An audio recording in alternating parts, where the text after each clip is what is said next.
बिस्मिल्लाहिर्रहमानिर्रहीम। अस्सलाम वालेकुम नाज़रीन, आप मेरा यूट्यूब चैनल देख रहे हैं। मैं इमरान खान हूँ।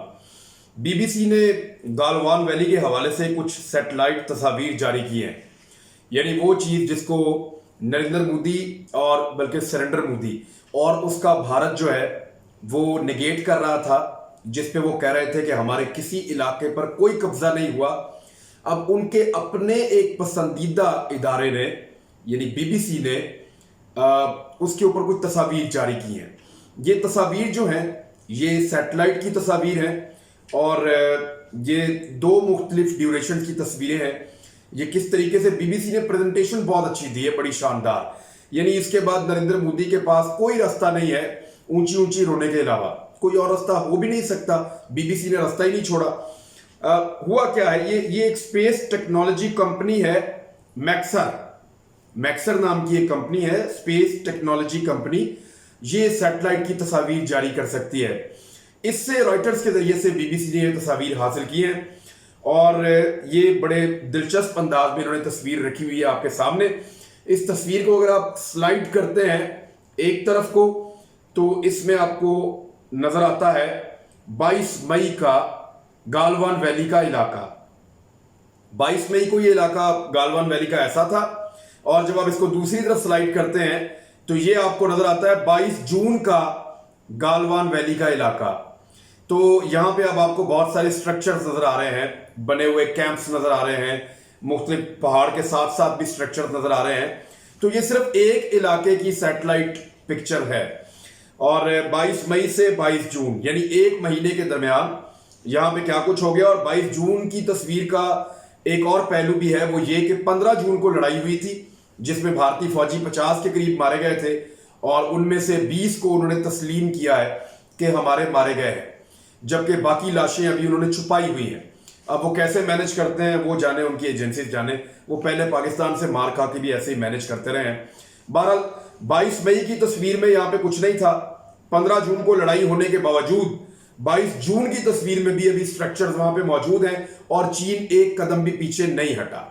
तो हमारा जो मौकिफ है वो दुरुस्त साबित हुआ और नरेंद्र मोदी का मौकिफ जरा सुन ले एक दफा फिर, ताकि मैं आपको साबित करके बताऊं कि नरेंद्र मोदी झूठा है, सरेंडर मोदी झूठा है, झूठ बोलता है। ये सुने आप। न वहां कोई हमारी सीमा में घुस आया है, न ही कोई घुसा हुआ है, न ही हमारी कोई पोस्ट किसी दूसरे के कब्जे में है। ये आपने दोबारा सुन लिया जी सरेंडर मोदी को, वो जो बात कर रहा है। अब सरेंडर मोदी का खिताब मैंने नहीं दिया, ये इंडियंस ने खुद दिया है नरेंद्र मोदी को। मैं तो नरेंद्र मोदी कहना चाहता था लेकिन उन्होंने कह दिया सरेंडर मोदी, क्योंकि आधे से ज्यादा भारत को लगता है कि भारत की फौज ने और भारत की हुकूमत ने चीन के आगे सरेंडर कर दिया है। और मोदी के इस खिताब के बाद तो चीन जो है वो मोदी का मद्दाह हो गया, फैन हो गया। चीन को मोदी से प्यार हो गया और वो उसका इजहार भी कर रहे हैं कि जो हम कहना चाहते थे दुनिया को कि ये हमारा इलाका है, हम अपने इलाके में हैं, नरेंद्र मोदी ने उसके ऊपर स्टैंप लगा के हमें शुक्रिया का मौका दिया। तो वो चीन वाले कह रहे हैं शुक्रिया मोदी, इंडिया वाले कह रहे हैं सरेंडर मोदी।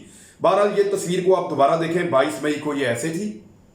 इसको आप स्लाइड करें तो 22 मई को यहां पे ये था, कुछ भी नहीं था। और वापस स्लाइड करें तो 22 जून, और 22 जून को यहां पे सब कुछ है और चीन यहां पे बैठा हुआ है। और आप इसको अभी भी अगर नई सैटेलाइट इमेजेस भी आए तो मेरी इत्तला के मुताबिक चीन बदस्तूर यहां पे बैठा हुआ है। ये तस्वीर अजय शुक्ला नामी एक भारतीय सहाफी हैं, लीडिंग जर्नलिस्ट हैं, और ये कर्नल अजय शुक्ला है, रिटायर्ड आर्मी ऑफिसर भी हैं, तो ये बहुत जानते हैं। इन्होंने ये तस्वीर इन्होंने भी ट्वीट की है और उन्होंने बताया कि ये जो सब कुछ नजर आ रहा है ये लाइन ऑफ एक्चुअल कंट्रोल के भारत वाले हिस्से के अंदर 1.5 किलोमीटर से 2 किलोमीटर के अंदर जो भारतीय सरजमीन है ये वहां पे है। उन्होंने अपने ट्विटर पे एक रेड लाइन से इस मैप के ऊपर एक रेड लाइन लगाई। उन्होंने कहा ये रेड लाइन जो है ये 1.5 किलोमीटर अंदर है और इससे भी ज्यादा अंदर आके चीन ने भारत की सरजमीन पे कब्जा किया है। अब जरा आप इस नक्शे को, मैं जरा बड़ा कर रहा हूं, इस नक्शे को जरा गौर से देखें कि ये गालवान वैली एक्चुअली है कहां पे और चीन यहां पे क्यों आया।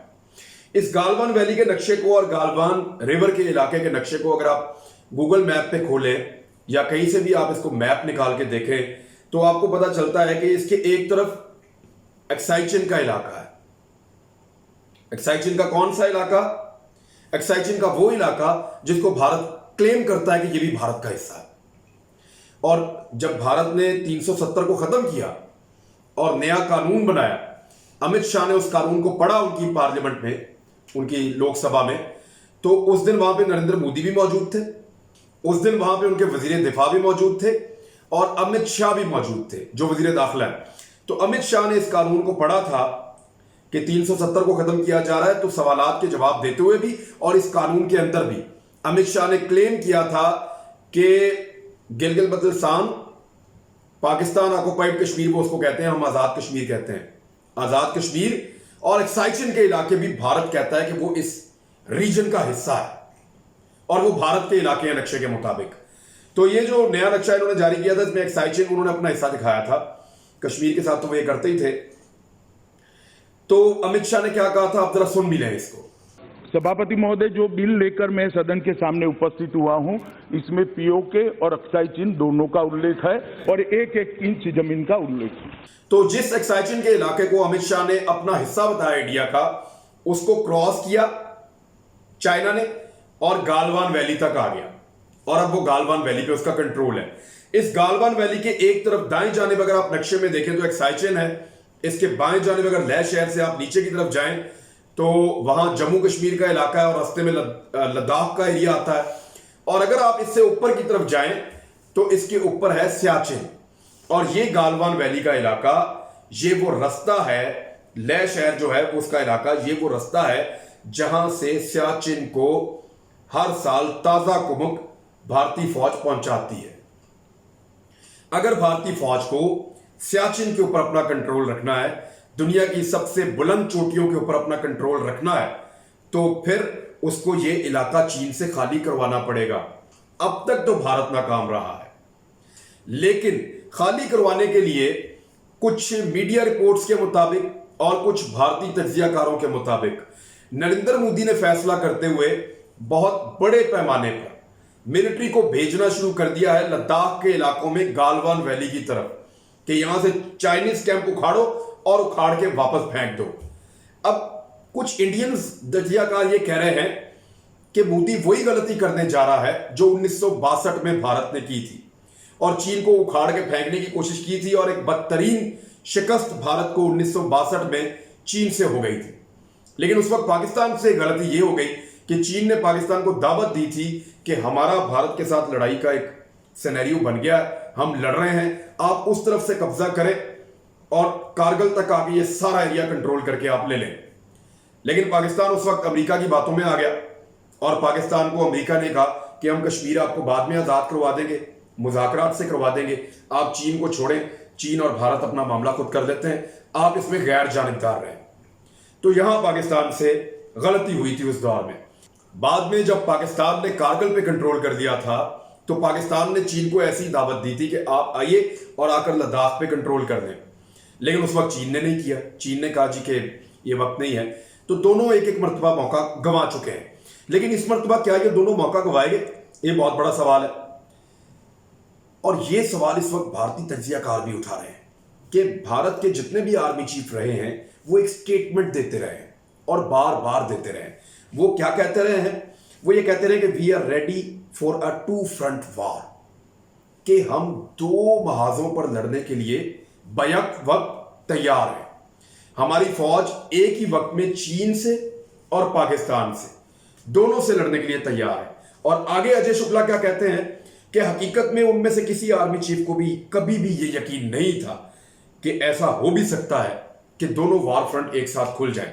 और अब हो ये रहा है कि चीनी फौज वाकई भारतीय इलाके में घुस आई है और दूसरा वार फ्रंट भी किसी वक्त खुल सकता है, यानी पाकिस्तान भी किसी भी वक्त भारत के साथ एक जंग की कैफियत में जा सकता है। एक जगह से तो उनको मार पड़ रही है, एक फ्रंट तो उनसे संभाला नहीं जा रहा, दूसरा फ्रंट अगर साथ खुल जाता है तो इंडिया की क्या दुर्गत बनेगी वो आप सब समझ सकते हैं। इस वक्त इंडिया के लिए सबसे बड़ा प्रॉब्लम यह है कि सियाचिन की सप्लाई को जारी रखना। वहां पे वो जो डंपिंग करते हैं पहाड़ों के ऊपर और जो सामान पहुंचाते हैं जो सर्दियों में इस्तेमाल होता है, उसमें गोश्त है, उसमें खाने पीने की दूसरी चीजें हैं, उसमें असलहा बारूद है, उसमें फौजियों का साजो सामान है, वो सारी चीजें जो अगले 6 महीने भारतीय फौज दुनिया की बुलंद तरीन चोटियों पर इस्तेमाल करेगी, वो 6 महीने का सामान बहुत बड़ी तादाद में इन 3 से 4 महीने में पहुंचाना होता है, क्योंकि रास्ते ही अब खुलते हैं वहां बहुत बर्फानी इलाका है, बहुत बड़े बड़े ग्लेशियर्स हैं, तो इन रस्तों के खुलने का फायदा उठाना होता है। लेकिन चीन ने अब ये रास्ते बंद कर दिए गालवान वैली तक आके। अगर आप मैप को देखें तो ऊपर सियाचिन है, इसके बाएं जानिब अगर आप गौर से देखें तो आपको नजर आता है इलाका कारगिल का, और अगर आप इसके दाएं जानिब ऊपर देखें तो आपको वहां पे इलाका नजर आता है सियाचिन का। तो ये बड़े आराम से आप इसको समझ सकते हैं कि ये दिफाई लिहाज से ये सड़कें, ये शाहराएं और ये एरिया कितना इंपॉर्टेंट था इंडिया के लिए, जिसको चीन ने अब बंद कर दिया है फिजिकली वहां पे आने के बाद। अब भारत को हर हाल में चीन को वापस धकेलना है, लेकिन अगर चीन को वापस धकेलेगा तो एक जंग में चला जाएगा, और एक जंग के अंदर भारत को बहुत बड़ा इकोनॉमिक झटका लगेगा। चीन की इकोनॉमी बहुत बड़ी है, जायंट है, भारत की इकोनॉमी बहुत छोटी है, और अभी नरेंद्र मोदी की हरकतों की वजह से बहुत कमजोर भी हो गई है। तो भारत एक जंग नहीं लड़ सकता, और अगर ये फिजिकली पूरी जंग हो जाती है तो पाकिस्तान पे बहुत ज्यादा दबाव होगा कि पाकिस्तान अपना वो ख्वाब पूरा करे कि कश्मीरियों की आजादी के लिए जो कुछ कर सकता है वो पाकिस्तान कर गुजरे। अब तक के लिए इतना ही, ये चीजें मैंने आपके साथ शेयर की हैं। बीबीसी का शुक्रिया कि बीबीसी ने बड़ा शानदार काम किया, और नरेंद्र मोदी को हमारे साथ साथ मिलकर उन्होंने भी झूठा साबित कर दिया। अपना ख्याल रखिएगा, हमारे चैनल को लाइक करें, शेयर करें, सब्सक्राइब करें, दोस्तों को भी बताएं ताकि मेरी टीम की मजीद हौसला अफजाई हो। अल्लाह हाफिज।